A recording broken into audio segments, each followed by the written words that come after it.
Hello everybody and welcome to Dimehead.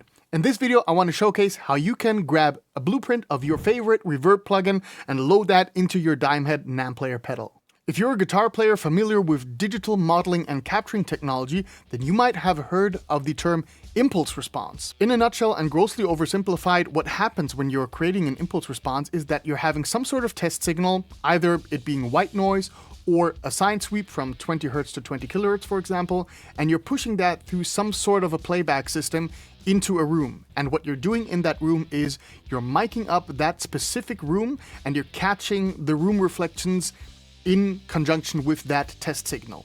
Afterwards, you got the original test signal as well as the recorded, room reflection, and you're going to run that through a software and you're going to trigger a process which is called deconvolution. So basically what happens is that you are taking away the sine sweep out of the equation and you're only leaving kind of a blueprint of that room reflection, which you now can kind of mask over the audio which you're pushing through. This is how impulse responses normally work, and it doesn't matter if that's a full-blown cathedral which you are miking up in that situation, or if it's just simply the guitar speaker with the microphone directly shoving up towards the speaker. So it's basically the same principle, but of course you have to make sure if you're catching like a big room that you have a lot of time compared to when you're doing that close miking up of the guitar speaker. So now that we have spoken about what impulse responses are, let's talk about how we can make an impulse response of our favorite reverb plugin so that we can load it into the Dimehead NAMM player as an reverb. For this, I already opened a website over here which is called voxengo.com. Voxengo is a software and plugin developer which has some incredible software, and one of those is the Decon program. The program which we basically use to generate the test sine sweep which I just talked about, and which we're going to use in order to process that deconvolution. So if you go over to voxengo.com and you scroll down to the very bottom onto all VST, AAX, and AU plugins, you can see over here that there's a program called Deconvolution. Deconvolution is free to download. There is at least a free version of this software, so you can download the 32-bit Windows application, you can install that on your PC, and you would be good to go. I already have done that, so I don't need to repeat that process over here, so I can guide you directly through the program. I already have now Voxengo Deconvolution installed and opened over here, as you can see. And the first step is that we want to generate the sine sweep, which we're then going to run through the Reverb plugin in order to create our impulse response. For that, you're going to click over here on Test Tone Gen, and now you can decide about the bit depth, the sample rate, and the channel which you're having, as well as the duration. I'm just going to leave everything at 24-bit, the sample rate to 48 kilohertz, channels being mono, and the duration being 10 seconds. So I'm going to generate this over here, and I'm just going to push it onto my desktop over here. So it's going to be automatically named as following: sweep, the sample rate, then the bit depth, and then mono or stereo, and then the duration. So we got all of those information immediately visible in the file name. So save that, and then we got our first step done. Now that we generated the test tone, what we want to do is we want to load this into Reaper and create our impulse response with the reverb attached to it. So what we're going to do with that is we're going to take this sweep file which we just created and we're going to drag it onto whatever digital audio workstation you want to use. I'm going to use Reaper for this. Next step is on that specific track where we pulled that sweep file, I want to now load the reverb which I want to capture. In my case, I'm just going to go with the Pot Farm reverb over here. I really like the cavernous standard. Going to set the mix very high up, somewhere around 80 to 100%. I'm going to set the decay quite long, and I'm going to leave the rest as it is. As you can see, I have now massively lowered the volume because that sine sweep is very loud when just played on its own, and I don't want to blast your ears away. This will still be loud, so let's hear what that sounds like, and let's also watch how long the decay works on the timeline.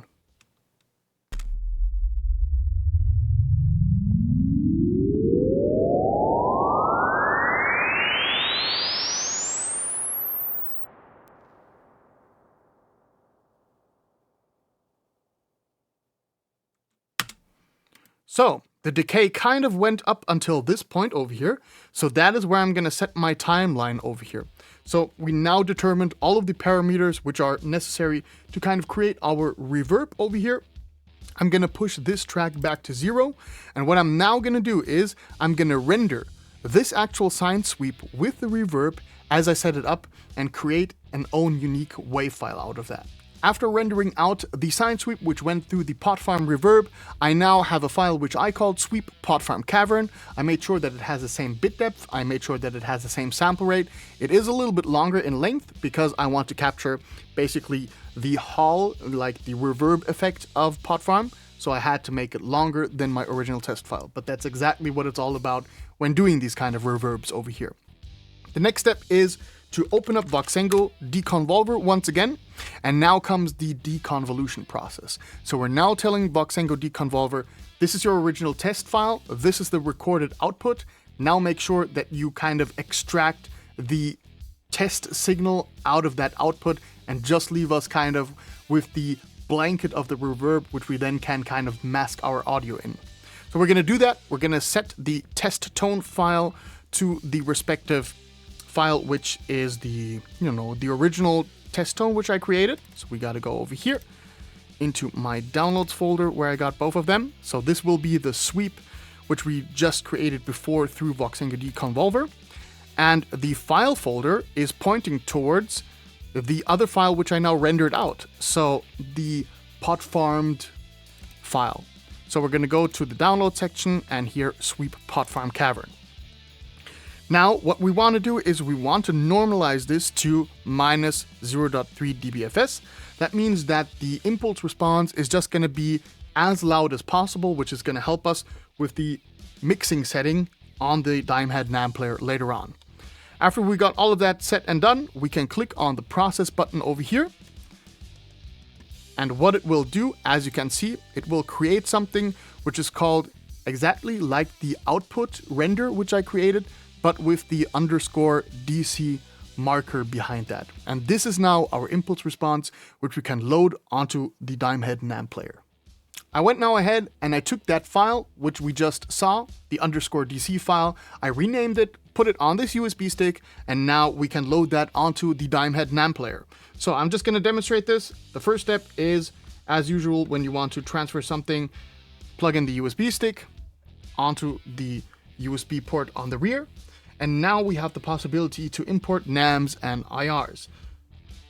We're going to check over here, Pot Farm Cave. That is the reverb which I just created. So I'm going to click on that one, and it now offers me the option to import this either as an reverb or as an IR. As I said before, both are technically the same, but here we want to use this as a reverb impulse response. So I'm going to choose the reverb section. And now I'm offered with some gain correction.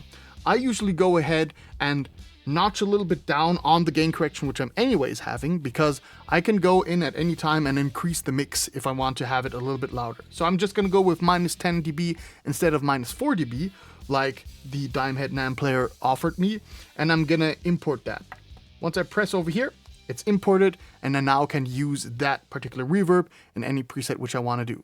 I got the NAMM player now prepared with a preset which I could use for leads. However, it still is dry, has no effects on it. It sounds like this.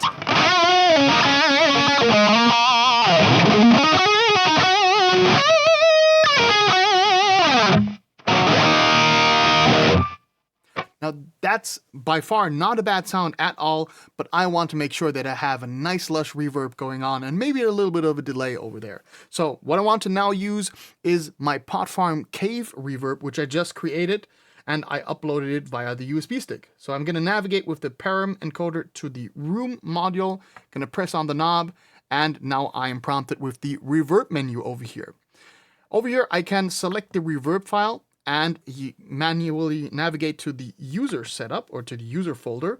And here you can already see I got a few reverbs loaded in, and also my Pot Farm Cave reverb is there. So I'm going to select that one and enable the entire feature. And yeah, let's hear what we got.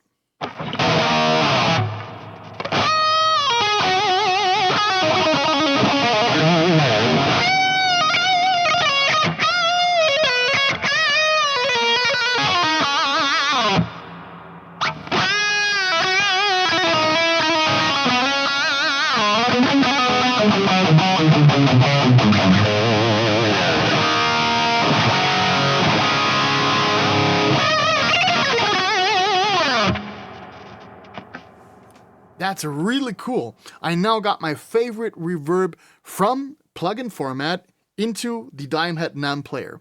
And the reverb section of this pedal is super strong because you can load custom reverbs up to 60 seconds in length. This is super awesome for super, ambient-like music styles. I'm really blown away by this. I find this super impressive and it sounds great. I love it. Now I can go ahead and add a little bit of a delay over here so that I get that perfect lush lead tone, which I really like.